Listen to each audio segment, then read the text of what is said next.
Hey everyone, welcome back to the channel.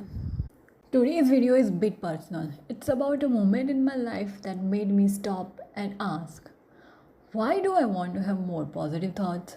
And trust me, the answer came wrapped in a lot of noise, silence, stubbornness, and even a little sarcasm. So grab a cup of tea and let's talk. It started on a grey Tuesday where the sky looked congealed like frozen soup.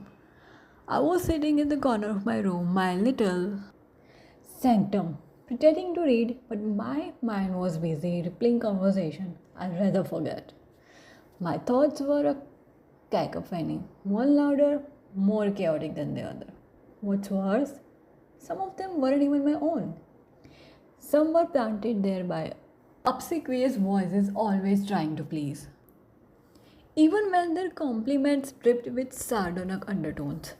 You know the kind, you're doing great, they say while their eyes screamed duration. Those moments made me feel like I had to scrounge for validation I should have never needed.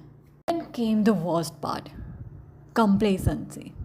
I got used to the negativity, like emotional sludge that just clung to everything I touched. I stopped fighting it because it became easier to feel stuck than to climb out of that austere, joyless mindset.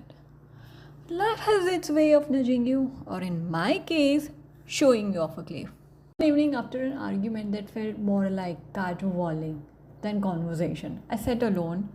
The room fell in imperceptible silence, so quiet it was loud.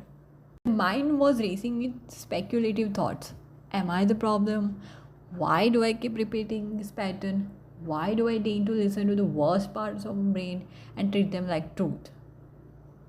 I realized in that moment, negativity felt malleable, like clay. It shaped me because I let it. What if I started molding my thoughts in a new direction? I was not trying to be indomitable or overly optimistic. I was just tired of being my own worst enemy. Tired of being the antithesis of who I wanted to become. There was this one journal entry cobbled together with ink smudges and raw emotions. It said, "You are not broken, you are just buried under everything you were told to believe." Then that hit me. Because underneath all the insipid self talk was someone longing for peace. From that day forward, I made it obligatory to notice good things. Even it felt mulish, even if I sounded fake, even if not imminent changed. I stopped being impudent with my dreams.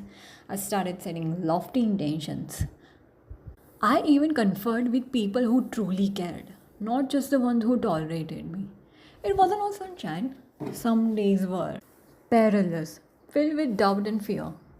But I stayed unrepentant about my decision to choose better thoughts. Because negative thoughts, they scrounge for control. But positive thoughts, visceral, alive. They demand that you show up even when the world does not. And that is why I want to have more positive thoughts. Not because I'm trying to be perfect, but because I'm finally choosing to be free. And